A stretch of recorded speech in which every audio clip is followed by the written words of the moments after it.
পাকিস্তানি শাসকবর্গ আসলে রবীন্দ্রনাথকে বিরুদ্ধবাদী একটা অবস্থানে স্থাপন করে আসলে রবীন্দ্রনাথকে এই সংস্কৃতিতে এত বড় করে তুলেছিল।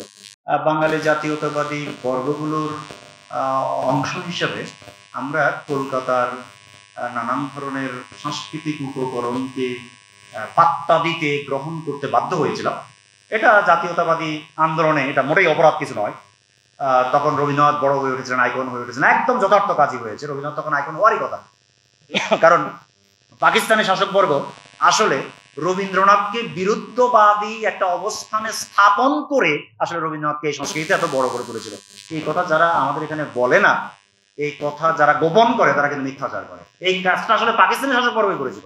এই কাজটা আসলে পাকিস্তানি শাসকবর্গের একটা তাবেদার গোষ্ঠীই করেছিল। আসলে তারাই রবীন্দ্রনাথকে প্রতিপক্ষ করেছিল যে এটা রেডিওতে বাজানো যাবে না, এই কমিয়ে দে, ঠিক আছে, 1961-এ। এটা কিন্তু তারাই করেছিল, এটা তার আগে ছিল না। কিন্তু তার আগে রবীন্দ্রনাথ কিন্তু এত বড় আইকন ছিল না। রবীন্দ্রনাথকে আইকন কিন্তু পাকিস্তানি শাসকবর্গ এবং তার এখানকার যে স্থানীয় অল্প তার কিছু তাবেদার গোষ্ঠী, তারাই কিন্তু বানিয়েছে। ওই আন্দোলন সংগ্রামে এইভাবে নানান ধরনের নানান আইকন আসলে কাজ করেছিল। ওই ব্যাপারগুলো 1980s-এ ঢাকায় আবার জোরালোভাবে চর্চিত হতে শুরু করেছিল।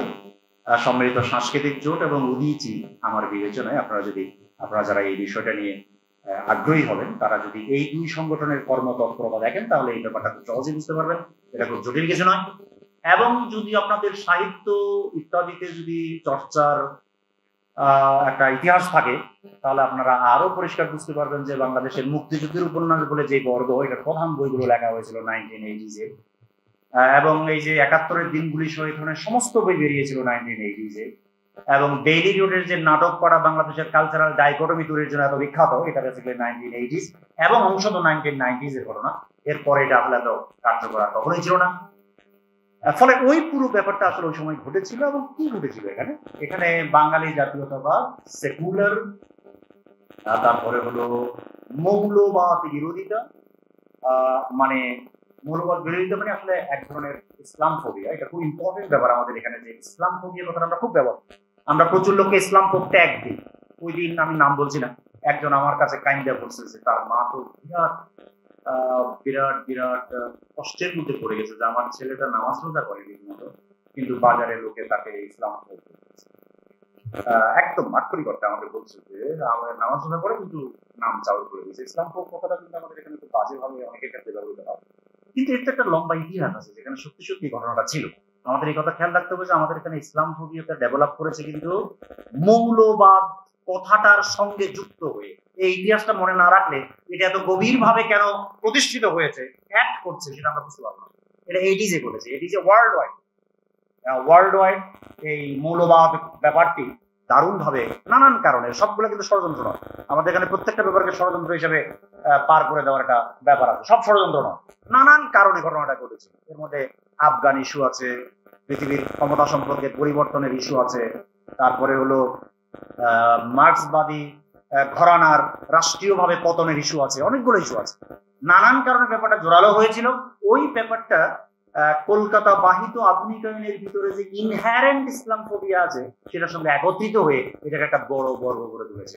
আপনারা খেয়াল করবেন 60-এর দশকে, 70-এর দশকে, 80-র দশকে উত্থিত এবং বহুল পঠিত প্রাবন্ধিকদের মধ্যে আপনি একজনও পাবেন না যে মৌলবাদকে একটা সেন্ট্রাল ক্যাটাগরি হিসেবে ব্যবহার করে না। একদম তালিকা করে প্রত্যেককে খেয়াল করবেন, একজনও পাবেন না। কারণ কি? না, এটা কোনো ষড়যন্ত্র নয়, এটা কোনো একদম প্রত্যক্ষভাবে ইসলাম ফোবিয়া নয়, এটা হলো মৌলবাদ। এই ক্যাটাগরিটা ওই সময়টাতে যে কোনো ধরনের প্রগতিশীল চর্চার একটা সেন্ট্রাল ক্যাটাগরি ছিল। লোকে আসলে নিজের সময়কে বেশিরভাগ লোক আসলে এড়াতে পারে।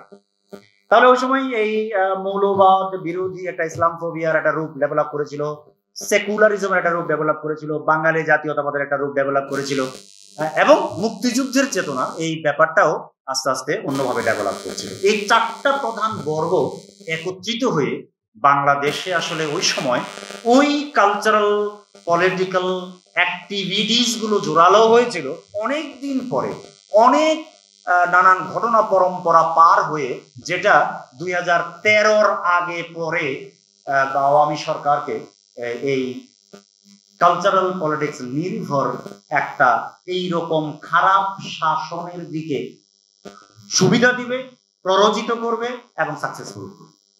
সংবাদ, ফিচার ও অনুষ্ঠানের জন্য ভিজিট করুন সংবাদ প্রকাশের ওয়েবসাইট এবং যুক্ত থাকুন ফেসবুক পেজ ও ইউটিউব চ্যানেলের সঙ্গে।